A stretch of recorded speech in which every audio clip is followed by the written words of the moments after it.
KSRTC സൗജന്യ യാത്ര ordinary ബസ്സുകളിൽ മാത്രമാക്കുന്നത് പരിഗണനയിൽ.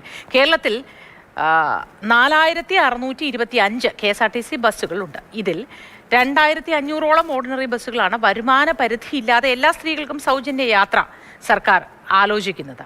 അതും ഹരികൃഷ്ണ തന്നെ വിശദാംശങ്ങൾ പറയും.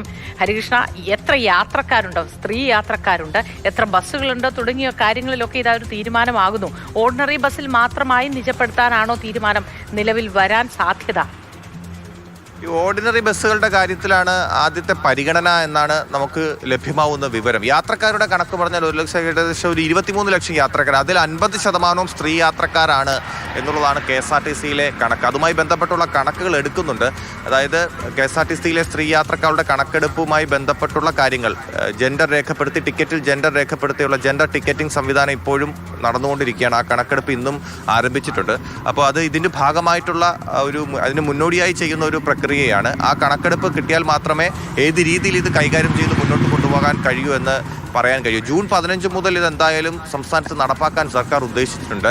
അപ്പോൾ നിലവിലത്തെ ഒരു സാഹചര്യത്തിൽ സർക്കാരിൻ്റെ പ്രഥമ പരിഗണനയിലുള്ളത് ഓർഡിനറി ബസ്സുകളിൽ ഈ യാത്ര ആദ്യഘട്ടമായി നടപ്പാക്കുക എന്നുള്ളതാണ് അവർ ലക്ഷ്യമിടുന്നത്. അതിൻ്റെ ഒരു പ്രധാനപ്പെട്ട കാര്യം, ഇപ്പോൾ 4600-ലേറെ 4625 KSRTC ബസ്സുകൾ സംസ്ഥാനത്തുണ്ട്. ഇതിൽ 2500ഓളം, അതായത് പകുതിയിൽ കൂടുതലും ഓർഡിനറി ബസ്സുകളാണ്. പ്രത്യേകിച്ച് ഗ്രാമപ്രദേശങ്ങളിലും പിന്നെ സിറ്റിയിൽ നിന്ന് ചെറിയ ചെറിയ സർവീസുകൾ നടത്തുന്ന ഓർഡിനറി ബസ്സുകളുണ്ട്. അപ്പോൾ അതിൽ ആദ്യഘട്ടത്തിൽ നടപ്പാക്കുക. മാത്രമല്ല, ഇതിൽ ഈ വരുമാന പ്രശ്നങ്ങളൊന്നും ഇല്ലാതെ ഈ എല്ലാ സ്ത്രീകൾക്കും ഒരുപോലെ ഇത് നടപ്പാക്കുക എന്നുള്ളതാണ്. ഒരു ക്രൈറ്റീരിയ വയ്ക്കാതെ എല്ലാ സ്ത്രീകൾക്കും ഒരുപോലെ നടപ്പാക്കുക എന്നുള്ളതാണ് സർക്കാർ ലക്ഷ്യമിടുന്നത്. ഇതുമായി ബന്ധപ്പെട്ട് ഒരു 2 ദിവസം മുമ്പ് മുഖ്യമന്ത്രി പ്രമോദ് ശങ്കർ കണ്ടിരുന്നു, KSRTC MD കണ്ടിരുന്നു. അപ്പോൾ അദ്ദേഹവുമായി ബന്ധപ്പെട്ട് ഇതുമായി ബന്ധപ്പെട്ടുള്ള റിപ്പോർട്ട് ചോദിച്ചിട്ടുണ്ട് മുഖ്യമന്ത്രി. അപ്പോൾ ഉടനെ ഇതുമായി ബന്ധപ്പെട്ടുള്ള ഒരു അന്തിമ തീരുമാനത്തിലേക്ക് എത്തിയാൽ മാത്രമേ ഇനിയിപ്പോൾ അധിക ദിവസങ്ങളിൽ ജൂൺ 15 സർവീസ് ആരംഭിക്കാൻ കഴിയൂ.